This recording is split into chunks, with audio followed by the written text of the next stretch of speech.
បាទសូមលំអរកាយនឹងគោរពជំរាបសួរបងប្អូនពុកម៉ែមីមីជាយាតាទាំងអស់គ្នាជាទីគោរពស្រឡាញ់រាប់អានបាទសូមស្វាគមន៍កាន់វីដេអូតម្រុយឆ្នោតយួនបាទសម្រាប់ថ្ងៃទី14ខែ10ឆ្នាំ2025បាទលោកយាតាបាទពុកម៉ែមីមីបាទសម្រាប់ថ្ងៃនេះផងដែរខ្ញុំបាទក៏បានធ្វើការសម្រិតសម្រាំងនិងធ្វើការរៀបចំនៅតម្រុយលេខល្អៗដើម្បីយកមកធ្វើការចែកជូនទៅកាន់បងប្អូនទាំងអស់គ្នាសម្រាប់កំសាន្តជាពិសេសសម្រាប់បងប្អូនដែលយកលេខទៅលេងក៏អាចធ្វើការឆាតមកយកលេខទាំងអស់គ្នាដើម្បីយកទៅធ្វើការផ្សងសំណាងអញ្ចឹងបងប្អូនកុំឲ្យខាត់ពេលយូរយើងចូលទៅកាន់តម្រុយតែម្ដងបាទអញ្ចឹងសម្រាប់ឆ្នោតយួនថ្មីវេលាម៉ោង10:35នាទីពេលព្រឹកបងប្អូនបាទចំពោះព្រឹកនេះគឺលោកយីតាទាំងអស់គ្នាសូមលេងខ្ទង់តៅនិងសូមធ្វើការលេងខ្ទង់8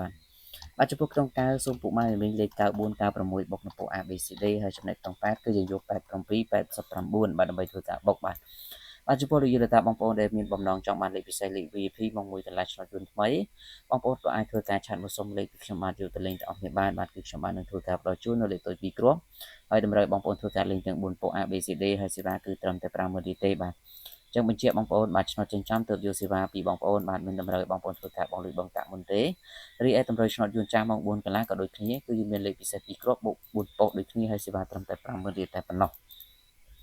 រីឯតម្រូវសម្រាប់ម៉ោង6វិញបាទពុកម៉ែមីមីលោកយាយតាទាំងអស់គ្នាសូមលេខខ្ទង់ចិត្តនិងសូមធ្វើការលេងខ្ទង់ខ្សែបាទចំពោះខ្ទង់ចិត្តគឺយើងធ្វើការបូក75 76 A B C D ហើយខ្សែសូមយកខ្សែគាត់ខ្សែ1បាទ